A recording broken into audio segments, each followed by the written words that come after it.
ലഹരി ഉപയോഗിച്ച ശേഷമുള്ള അതിക്രമങ്ങൾ സംസ്ഥാനത്ത് വലിയ തോതിൽ വർദ്ധിച്ചതായാണ് കണക്കുകൾ വ്യക്തമാക്കുന്നത്.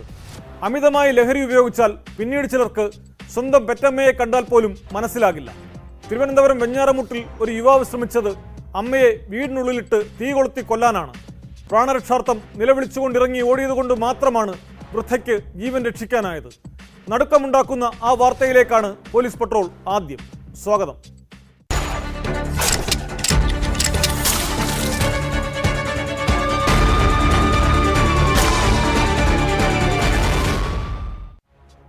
വെഞ്ഞാറമൂട് മാണിക്കൽ പഞ്ചായത്ത് നിവാസിയാണ് ചെമ്പൻ ബിനു എന്ന് വിളിക്കുന്ന ബിനു. സ്ഥിരമായി ലഹരി ഉപയോഗിക്കുന്ന ബിനു സമീപത്തെ വീടുകളിലെ ജനാലകളും ബൾബുമൊക്കെ അടിച്ചു തകർക്കുന്നത് പതിവാണ്. ഇതിന്റെ പേരിൽ ജയിലിലും കഴിഞ്ഞിട്ടുണ്ട്. അമിതമായി മദ്യപിച്ച ശേഷമാണ് ബിനു അമ്മയെ തീ കൊളുത്തി കൊല്ലാൻ ശ്രമിച്ചത്. 2 ദിവസം മുമ്പ് അമ്മയുടെ തലയിൽ കൂടി ഇയാൾ ചൂടുവെള്ളം ഒഴിച്ചിരുന്നു. പൊതുശല്യമാണ് ഈ 42കാരനെന്ന് നാട്ടുകാർ പറയുന്നു. ഒടുവിൽ പോലീസിന്റെ സഹായത്തോടെ പ്രതിയെ പിടിച്ചുകെട്ടിയാണ് ലഹരി വിമോചന ചികിത്സയ്ക്ക് എത്തിച്ചത്.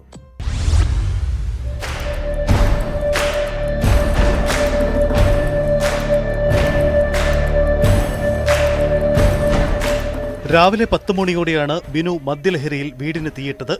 അമ്മയെ വീടിനുള്ളിലാക്കിയ ശേഷമായിരുന്നു അതിക്രമം. പ്രാണരക്ഷാർത്ഥം ഇറങ്ങി ഓടിയതിനാൽ വൃദ്ധയായ മാതാവ് അപകടം കൂടാതെ രക്ഷപ്പെട്ടു. തീ ആളിക്കത്തി പുക പടർന്നതോടെ പ്രദേശവാസികൾ ഓടിക്കൂടി വെള്ളമൊഴിച്ച് തീ അണയ്ക്കുകയായിരുന്നു. ഒറ്റനില വീട്ടിലെ ടൈൽസും സാധന സാമഗ്രികളുമെല്ലാം നശിച്ചു. വിവരമറിഞ്ഞ് വെഞ്ഞാറമൂട് പോലീസ് സ്ഥലത്തെത്തിയെങ്കിലും പ്രതി അക്രമാസക്തനായി നിലകൊള്ളുകയായിരുന്നു. ഒടുവിൽ പോലീസിന്റെ സഹായത്തോടെ പ്രതിയെ പിടിച്ചുകെട്ടി പേരൂർക്കടയിൽ ലഹരി വിമോചന ചികിത്സയ്ക്കായി പ്രവേശിപ്പിച്ചു. 2 ദിവസം മുമ്പ് ഇയാൾ അമ്മയുടെ തലയിൽ കൂടി ചൂടുവെള്ളം എടുത്തൊഴിച്ചിരുന്നു. ബിനു സ്ഥിരം ശല്യമാണെന്നാണ് സമീപവാസികളുടെ പരാതി. ഇയാൾ പ്രദേശത്തെ വീടുകളിലെ ബൾബുകളും ജനാലകളും അടിച്ചു തകർക്കുകയും മദ്യപിച്ച് ബഹളമുണ്ടാക്കുകയും ചെയ്യുന്നത് പതിവാണ്. ഞങ്ങൾ ഓടി വന്നപ്പോൾ ഇവിടെ കത്തിക്കൊണ്ടിരിക്കുന്നു. ഞങ്ങൾ രണ്ടും കത്തിച്ച് കയറി ഒരു ഓടിച്ച് അപ്പോൾ പൊട്ടിത്തെറിക്കുകയായിരുന്നു. തള്ളയും അയൽക്കാരെയും ചീത്ത വിളിക്കും.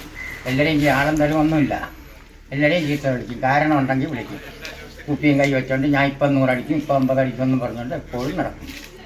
നമ്മളുമായിട്ട് വേറെ അഭിപ്രായ വ്യത്യാസങ്ങളൊന്നുമില്ല. അങ്ങോട്ടൊന്നും പറയാൻ പോയിട്ട് ഇങ്ങോട്ടൊന്നും പറയില്ല. ഈ തനി ചെറുക്കൻ തള്ളയെ ഒലിച്ചോണ്ടിരിക്കുന്നു. പല ദിവസവും തള്ളേരെ വറുത്ത് ചൂടുവെള്ളം ഒഴിക്കും.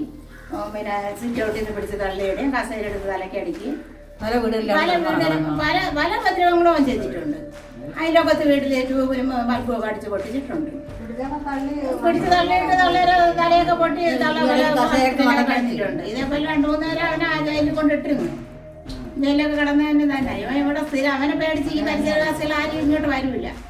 നാട്ടുകാർ ബിനുവിനെതിരെ നിരവധി പരാതികൾ പോലീസിൽ നൽകിയിട്ടുണ്ട്. ഇതുമായി ബന്ധപ്പെട്ട് ഇയാൾ ജയിലിലും കിടന്നിട്ടുണ്ട്. ലഹരിക്ക് പുറമെ ബിനു മാനസിക പ്രശ്നങ്ങൾ കാണിക്കുന്നതായും പോലീസ് പറയുന്നു.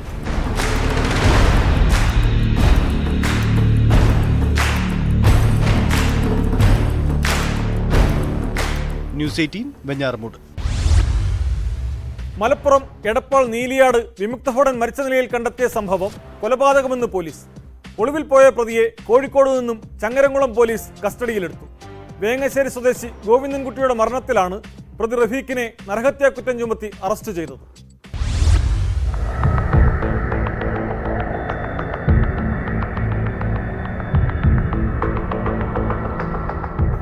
എടപ്പാൾ നീലിയാട് ആളൊഴിഞ്ഞ പറമ്പിലെ ഷെഡിൽ മരിച്ച നിലയിൽ കണ്ടെത്തിയ വിമുക്ത ഭടൻ വെങ്ങാശ്ശേരി സ്വദേശി ഗോവിന്ദൻകുട്ടിയുടെ മരണം കൊലപാതകമാണെന്നാണ് പോലീസ് കണ്ടെത്തിയത്.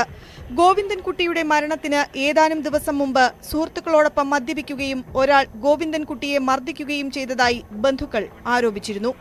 നീലിയാട് താമസിക്കുന്ന ചാലിശ്ശേരി സ്വദേശി അബ്ദുൾ റഫീഖാണ് ഗോവിന്ദൻകുട്ടിയെ മർദ്ദിച്ചതെന്നായിരുന്നു ആരോപണം.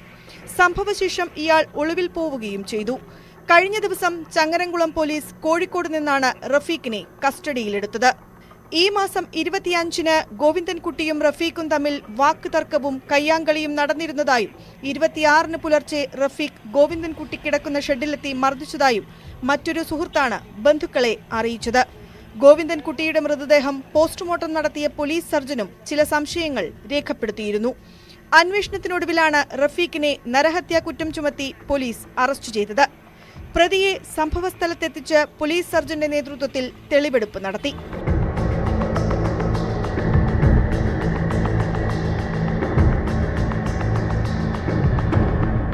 ന്യൂസ് 18 തിരൂർ. വീട്ടിലെ സാമ്പത്തിക ബുദ്ധിമുട്ടിന് പരിഹാരം തേടിയാണ് വയനാട് സ്വദേശി അജിത വിജയൻ കുവൈറ്റിലേക്ക് പോയത്. എന്നാൽ അവിടെ കാത്തിരുന്നത് ക്രൂര പീഡനങ്ങളായിരുന്നു. ഒടുവിൽ അജിത ജീവനൊടുക്കിയെന്ന വിവരമാണ് കുടുംബത്തിന് ലഭിച്ചത്. സംഭവത്തിൽ അന്വേഷണം ആവശ്യപ്പെടുകയാണ് കുടുംബം. അജിതയുടേത് ആത്മഹത്യയല്ല, കൊലപാതകമാണെന്ന സംശയവും കുടുംബം പങ്കുവയ്ക്കുന്നു.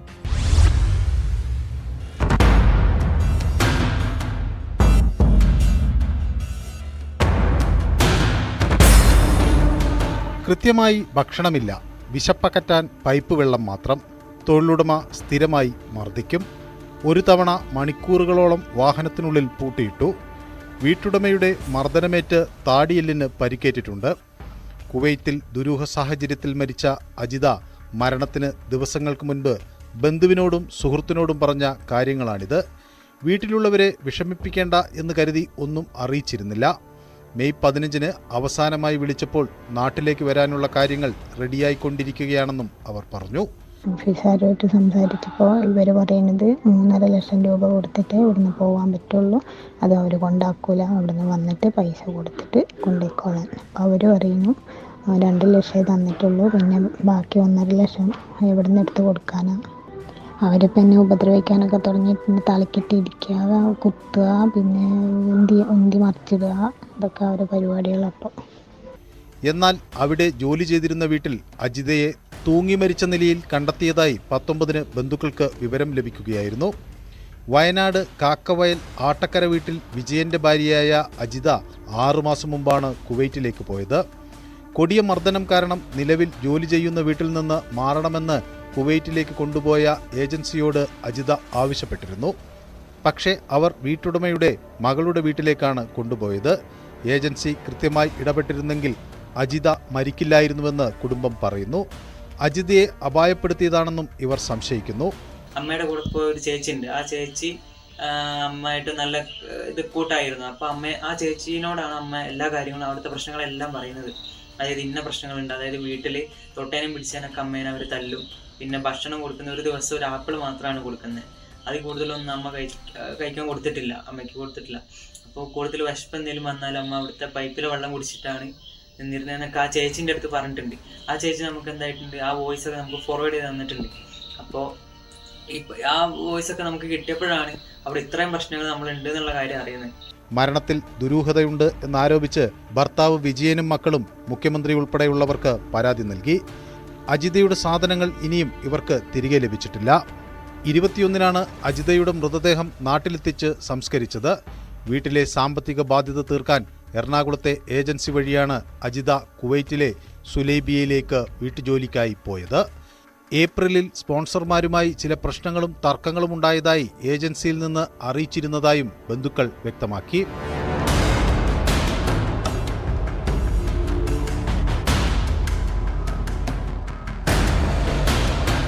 ന്യൂസ് 18 വയനാട്. പൂക്കോട് വെറ്റിനറി സർവകലാശാല വിദ്യാർത്ഥി ജെ സിദ്ധാർത്ഥന്റെ മരണം സമീപകാലത്ത് കേരളത്തെ ആകെ ഞെട്ടിച്ചതാണ്. പട്ടിണിക്കിട്ടുള്ള ആൾക്കൂട്ട വിചാരണയ്ക്കും ക്രൂരമർദ്ദനത്തിനും ഒടുവിൽ സിദ്ധാർത്ഥൻ ജീവനൊടുക്കിയെന്നാണ് കേസ്. ഈ കേസിൽ അറസ്റ്റിലായ 19 പ്രതികൾക്കും ഹൈക്കോടതി ഉപാധികളോടെ ജാമ്യം അനുവദിച്ചു. ചെന്നായ്ക്കളെ തുറന്നുവിട്ട കോടതി വിധി വേദനയുണ്ടാക്കുന്നതാണെന്നായിരുന്നു പിതാവ് ജയപ്രകാശിന്റെ പ്രതികരണം.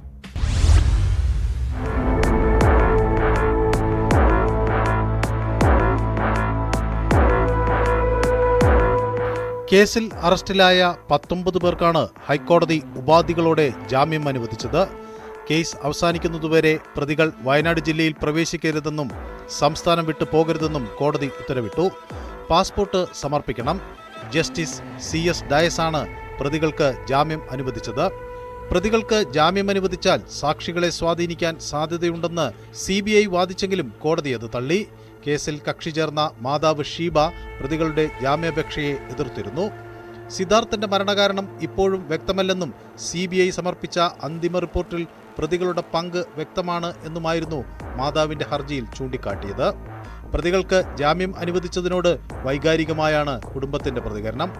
ചെന്നായ്ക്കളെ തുറന്നുവിട്ട കോടതി വിധി വേദനയുണ്ടാക്കുന്നതാണെന്ന് പിതാവ് ജയപ്രകാശ് ന്യൂസ് 18 പറഞ്ഞു. എൻ്റെ കുടുംബത്തിനെ സംബന്ധിച്ചിടത്തോളം അത് വളരെ നിരാശമാണ്. കാരണം അങ്ങനെ കൊടുക്കാൻ പാടില്ലായിരുന്നു. ഒരിക്കലും ഈ പ്രതികൾക്ക് ഇത്ര ക്രൂരമായിട്ടുള്ള കൊലപാതകം ചെയ്ത പ്രതികൾക്ക് ഒരിക്കലും ജാമ്യം കിട്ടാൻ പാടില്ല. പിന്നെ ബഹുമാനപ്പെട്ട കോടതിക്ക് നമ്മൾ പറയും പോലെ അല്ലല്ലോ, അവിടെ തെളിവുകൾ വേണമായിരിക്കും, സാക്ഷികൾ വേണമായിരിക്കും, സോളിഡായിട്ടുള്ള എവിഡൻസ് വേണമായിരിക്കും. അതിനെക്കുറിച്ച് നിയമം എനിക്ക് കൂടുതൽ അറിയില്ല.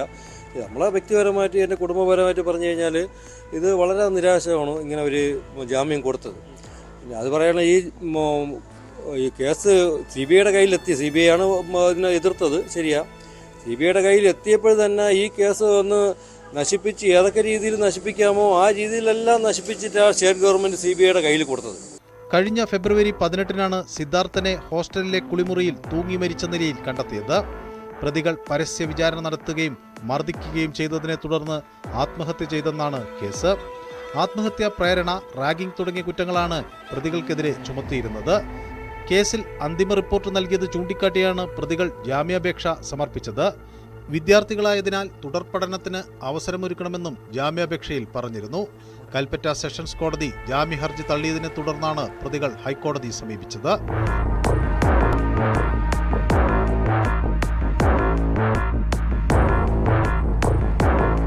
ന്യൂസ് 18 കൊച്ചി. പൊതുനിരത്തുകളിൽ പോലും സ്ത്രീകൾക്ക് സുരക്ഷിതമായി യാത്ര ചെയ്യാൻ കഴിയാത്ത സ്ഥിതിയാണ്. കോഴിക്കോട് പയ്യോളിയിൽ റോഡിൽ കൂടി നടന്നുപോയ യുവതിയോടാണ് ലൈംഗിക അതിക്രമം കാട്ടിയത്. പ്രതി പള്ളിക്കര സ്വദേശി ഹരിഹരനെ പോലീസ് അറസ്റ്റ് ചെയ്തു.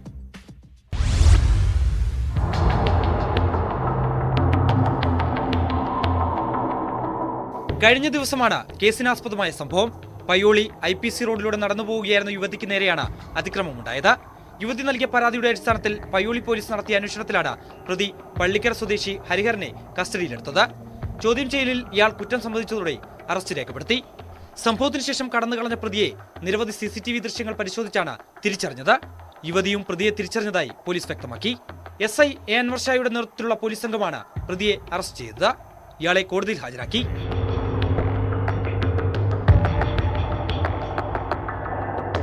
ന്യൂസ് 18 വടകര. തൃശൂർ രാമവർമ്മപുരം പോലീസ് അക്കാദമിയിൽ വനിതാ ഉദ്യോഗസ്ഥയെ ലൈംഗികമായി ഉപദ്രവിച്ച കേസിൽ ഓഫീസർ കമാൻഡന്റ് ഒളിവിൽ. വിയ്യൂർ പോലീസ് കേസെടുത്തതിന് പിന്നാലെയാണ് ഓഫീസർ കമാൻഡന്റ് പ്രേമൻ ഒളിവിൽ പോയത്. പ്രേമന്റെ മൊബൈൽ ഫോൺ സ്വിച്ച് ഓഫ് ആണ്. പ്രതി മുൻകൂർ ജാമ്യത്തിന് ശ്രമം തുടങ്ങിയതായും സൂചനയുണ്ട്.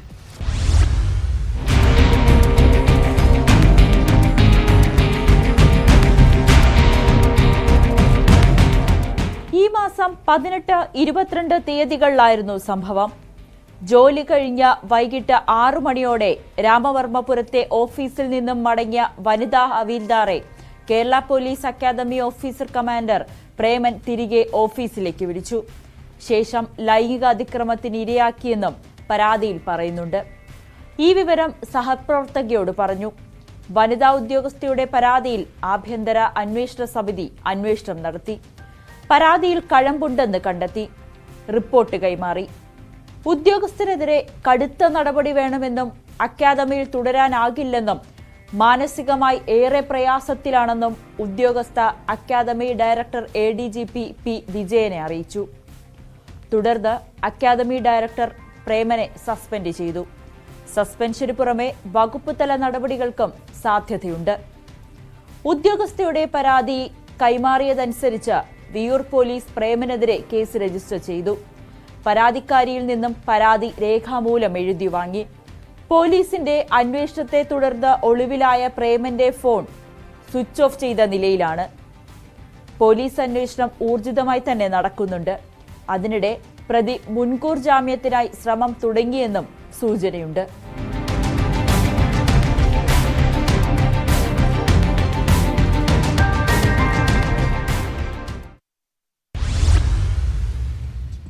കോഴിക്കോട് തേഞ്ഞിപ്പലം പോക്സോ കേസിലെ ഇര ആത്മഹത്യ ചെയ്ത സംഭവത്തിൽ ആരോപണ വിധേയനായ പോലീസ് ഉദ്യോഗസ്ഥനെ വെള്ളപൂശി പോലീസ്. പീഡനത്തിനിരയായ പെൺകുട്ടിയും ഭർത്താവും തമ്മിലുള്ള അസ്വാരസ്യമാണ് ആത്മഹത്യയിലേക്ക് നയിച്ചതെന്നാണ് പോലീസിന്റെ ഔദ്യോഗിക വിശദീകരണം. എന്നാൽ പെൺകുട്ടി വിവാഹിതയായിരുന്നില്ല എന്നാണ് വീട്ടുകാർ പറയുന്നത്.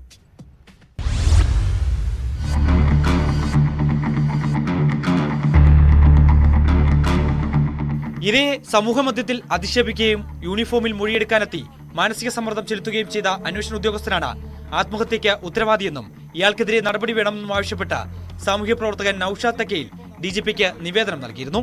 പെൺകുട്ടിയുടെ ആത്മഹത്യാക്കുറിപ്പിലും ഉദ്യോഗസ്ഥന്റെ മാനസിക പീഡനത്തെക്കുറിച്ച് പരാമർശമുണ്ടായിരുന്നു. തുടർന്ന് ACPയോട് DGP റിപ്പോർട്ട് തേടി. ആരോപണം തെളിയിക്കാൻ കഴിഞ്ഞിട്ടില്ലെന്നും ഉദ്യോഗസ്ഥന്റെ ഭാഗത്ത് ജാഗ്രത കുറവുണ്ടായെന്നുമാണ് ഫറോക്ക് ACPയുടെ റിപ്പോർട്ട്. ജാഗ്രത കുറവുണ്ടായ ഉദ്യോഗസ്ഥനെതിരെ നടപടിയെടുത്തില്ലെന്ന് കാണിച്ച് നൌഷാദ് തെക്കയിൽ വീണ്ടും പരാതി നൽകി. ഈ പരാതിക്ക് ഉത്തരമേഖല IG നൽകിയ മറുപടിയിലാണ് അവിവാഹിതയായ അതിജീവിതയുടെ ആത്മഹത്യയ്ക്ക് കാരണം ഭർത്താവുമായുള്ള അസ്വാരസ്യമാണെന്ന് രേഖപ്പെടുത്തിയിരിക്കുന്നത്. CIയുടെ ഭാഗത്ത് നിന്ന് വീഴ്ചകൾ ഉണ്ടായിട്ടുണ്ട് എന്ന് ചൂണ്ടിക്കാണിച്ചുകൊണ്ടാണ് റിപ്പോർട്ട് കൊടുത്തത്. അപ്പോൾ അതിന്റെ അടിസ്ഥാനത്തിൽ നടപടിയെടുക്കണം എന്നാവശ്യപ്പെട്ടുകൊണ്ടാണ് ബഹുമാനപ്പെട്ട DGPക്ക് ഞാൻ പരാതി നൽകിയത്. ഇപ്പോൾ രണ്ട് പ്രാവശ്യം ഞാൻ ആ വിഷയത്തിൽ പരാതി നൽകിയിട്ടുണ്ട്. ഒരു കുട്ടി മരിച്ചിട്ട് ഇപ്പോൾ 2 വർഷത്തോളമായി. എന്നിട്ടും ഇപ്പോൾ നമുക്ക് അതിൻ്റെ ഒരു മറുപടി വന്നത് ഈ കഴിഞ്ഞ ദിവസമാണ് എനിക്ക് അതിൻ്റെ ഒരു മറുപടി വന്നത്. ആ മറുപടിയാണ് വിചിത്രമായി. കുട്ടി വിവാഹിതയായിരുന്നു, പിന്നെ അയാളുമായിട്ടുള്ള പ്രശ്നങ്ങൾ കൊണ്ടാണ് കുട്ടി ആത്മഹത്യ ചെയ്തത് എന്നുള്ള രീതിയിലുള്ള ഒരു വാക്കാണ് അതിൽ ഉപയോഗിച്ചത്. അതിൽ ഞങ്ങൾക്ക് അതിയായ ദുഃഖമുണ്ട്. കാരണം ബഹുമാനപ്പെട്ട DGPയോ IGയോ അന്വേഷിക്കാൻ ഏൽപ്പിച്ച പോലീസുകാർ അത് ഉത്തരവാദിത്തത്തോടുകൂടി ചെയ്തിട്ടില്ല എന്നുള്ളതാണ് ഇതിൽ നിന്ന് മനസ്സിലാക്കുന്നത്. പെൺകുട്ടി വിവാഹിതയായിരുന്നുവെന്ന പോലീസ് വാദം കുടുംബവും തള്ളി. കുട്ടിയെ വിവാഹം കഴിക്കാനിരുന്ന യുവാവിനെ മാനസികവും ശാരീരികവുമായി പോലീസ് പീഡിപ്പിച്ചു. ഭയന്ന യുവാവ് വിവാഹത്തിൽ നിന്ന് പിന്മാറുകയായിരുന്നു. ഇക്കാര്യങ്ങൾ പെൺകുട്ടി ആത്മഹത്യാക്കുറിപ്പിൽ വ്യക്തമാക്കിയിട്ടുണ്ടെന്നും ഇരയുടെ അമ്മ പറഞ്ഞു. എന്റെ മോളെ കല്യാണം കഴിഞ്ഞിട്ടാണെങ്കിൽ രക്ഷിതാവായ എനിക്കറിയൂലേ. അങ്ങനെ ഒരു വിവാഹം കഴിഞ്ഞിട്ടാണെങ്കിൽ കല്യാണം ഉറപ്പിച്ചിങ്ങാണ്ട് വെച്ച് നിൽക്കുന്ന സമയത്താണ് ഇപ്പൊ ഈ പ്രശ്നങ്ങളൊക്കെ ഉണ്ടാവുന്നത്. എന്റെ മോള് ഓനോട് തുറന്നു പറഞ്ഞതും ഓനെ ഈ CI വിളിച്ച് CI ഓനെ അടിച്ച് പണിയാക്കിങ്ങാണ്ട് ഇതാക്കിയിട്ടൊക്കെ ഹോസ്പിറ്റലിലൊക്കെ ആയതൊക്കെ.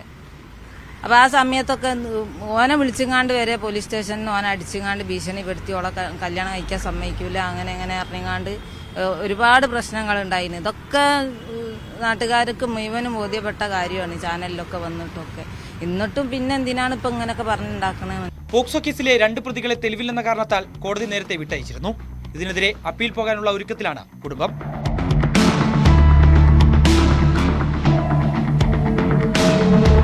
ന്യൂസ് 18 കോഴിക്കോട്. മലപ്പുറം വളാഞ്ചേരിയിൽ ക്വാറിയുടമയെ ഭീഷണിപ്പെടുത്തി പണം തട്ടിയ സംഭവത്തിൽ പോലീസ് ഉദ്യോഗസ്ഥർക്കെതിരെ നടപടി. വളാഞ്ചേരി SHO സുനിൽദാസിനെയും SI ബിന്ദുലാലിനെയും സസ്പെൻഡ് ചെയ്തു. മലപ്പുറം SPയുടെ റിപ്പോർട്ടിന്റെ അടിസ്ഥാനത്തിലാണ് നടപടി. സംഭവത്തെ തുടർന്ന് വളാഞ്ചേരി CI സുനിൽദാസ് ഗുരുവായൂരിലെ വീട് പൂട്ടി മുങ്ങിയിരിക്കുകയാണ്. SIയെയും ഇടനിലക്കാരനെയും പോലീസ് അറസ്റ്റ് ചെയ്തിരുന്നു.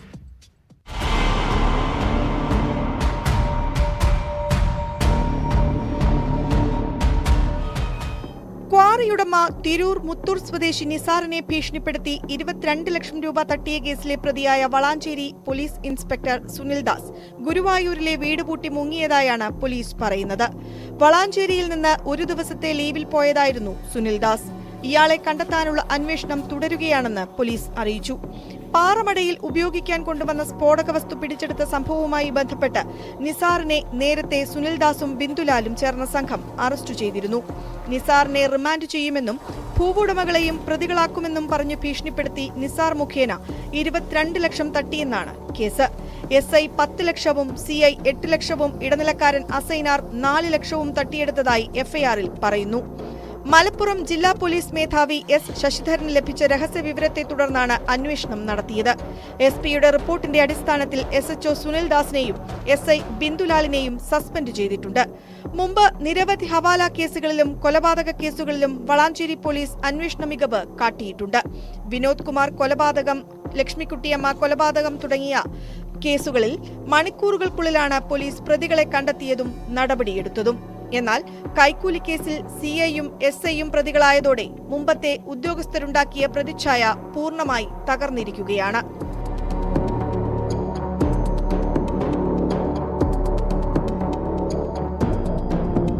ന്യൂസ് 18 തിരൂർ. കണ്ണൂരിലെ യുവ വ്യവസായിയെ ആലപ്പുഴയിൽ കൊലപ്പെടുത്താൻ ശ്രമിച്ച കേസിൽ അട്ടിമറി ശ്രമം. 1-ാം പ്രതി അനൂപിന്റെ വീട്ടിൽ നിന്ന് പോലീസ് കണ്ടെത്തിയത് എയർഗണ്ണാണ്. അനൂപ് തന്നെ വിവരം നൽകിയതിന്റെ അടിസ്ഥാനത്തിലായിരുന്നു പോലീസ് തെരച്ചിൽ. അതേസമയം പോലീസ് കണ്ടെടുത്ത തോക്ക് വ്യാജമാണെന്ന് വ്യവസായി അന്വേഷണ സംഘത്തോട് സ്ഥിരീകരിച്ചു. കേസ് ഒതുക്കി തീർക്കാൻ പ്രാദേശിക CPM നേതൃത്വം ഇടപെടുന്നതായി ആദ്യഘട്ടം മുതൽ ആരോപണമുണ്ട്. അതിനിടെ 1-ാം പ്രതിക്ക് ജാമ്യവും ലഭിച്ചു.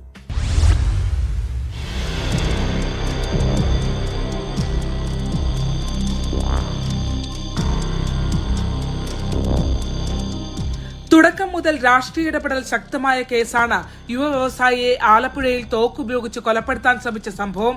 പ്രതികൾ ബിസിനസ് പങ്കാളിത്തത്തിൽ ഏർപ്പെടുകയും കോടിക്കണക്കിന് രൂപ തന്നിൽ നിന്ന് തട്ടിയെടുക്കുകയും ചെയ്തുവെന്നാണ് കണ്ണൂരിലെ വ്യവസായിയായ അഭിഷേക് പോലീസിന് മൊഴി നൽകിയത്.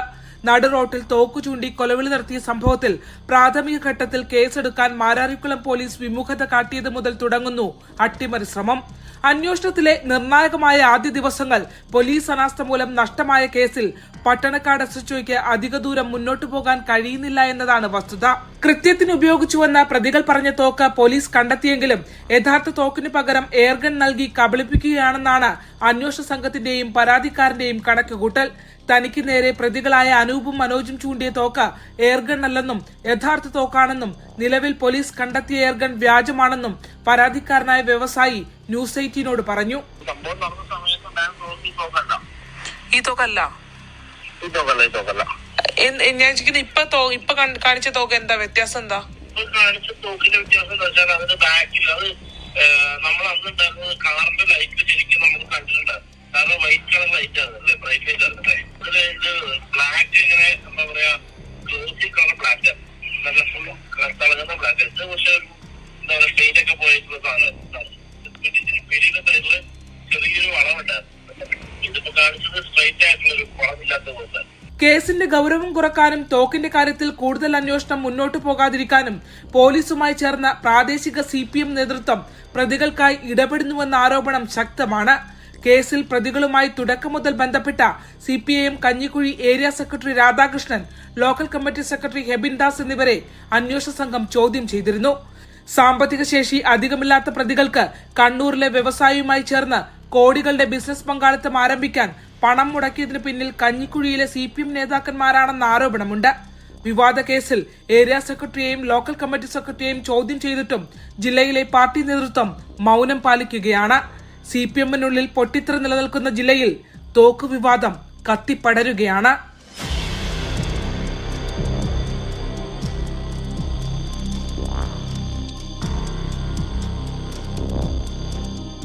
Saranya Snehajan, news 18 Alappuzha. Beverages corporation premium ഔട്ട്ലെറ്റുകൾ തുടങ്ങിയ ശേഷം ജീവനക്കാർ നേരിടുന്ന ഏറ്റവും വലിയ വെല്ലുവിളി മോഷണമാണ്. CCTV ദൃശ്യങ്ങൾ പരിശോധിച്ചാണ് മോഷ്ടാക്കളെ കണ്ടെത്താറുള്ളത്. കോഴിക്കോട് കക്കോടിയിലെ സെൽഫ് സർവീസ് ഔട്ട്ലെറ്റിൽ മോഷണം പതിവാക്കിയ കള്ളന്മാർ പിടിയിലായി. 4 ദിവസങ്ങളായി 11 കുപ്പി മദ്യം കവർന്ന 4 പേരിൽ 2 പേരാണ് പിടിയിലായത്.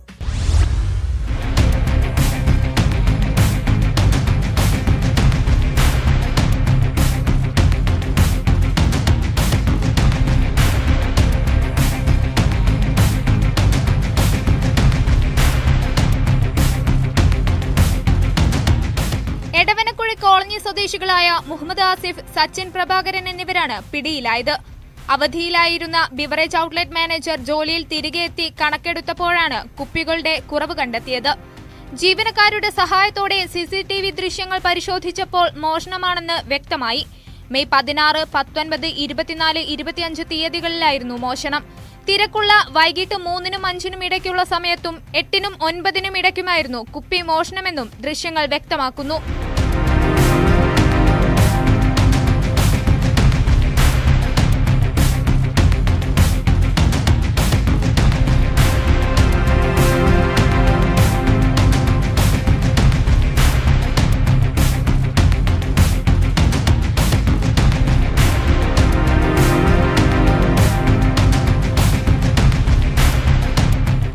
ഔട്ട്ലെറ്റിനകത്തു കയറി 4 പേരും കുപ്പികൾ എടുക്കുന്നതും അരയിൽ തിരുകി കടന്നുകളയുന്നതും ദൃശ്യങ്ങളിൽ വ്യക്തമാണ്. ദൃശ്യങ്ങളടക്കം മാനേജർ 28-ന് ചേവായൂർ പോലീസിൽ പരാതി നൽകിയതോടെയാണ് 2 പ്രതികളെ പിടികൂടിയത്. 3000 രൂപ വരെ വിലയുള്ള ഇന്ത്യൻ നിർമ്മിത വിദേശ മദ്യമാണ് മോഷണം പോയതെല്ലാം. പിടിയിലാവാനുള്ള 2 പേരെക്കുറിച്ച് പോലീസിന് വിവരം ലഭിച്ചിട്ടുണ്ട്. ഇവരെ അടുത്ത ദിവസങ്ങളിലായി പിടികൂടുമെന്നും പോലീസ് അറിയിച്ചു.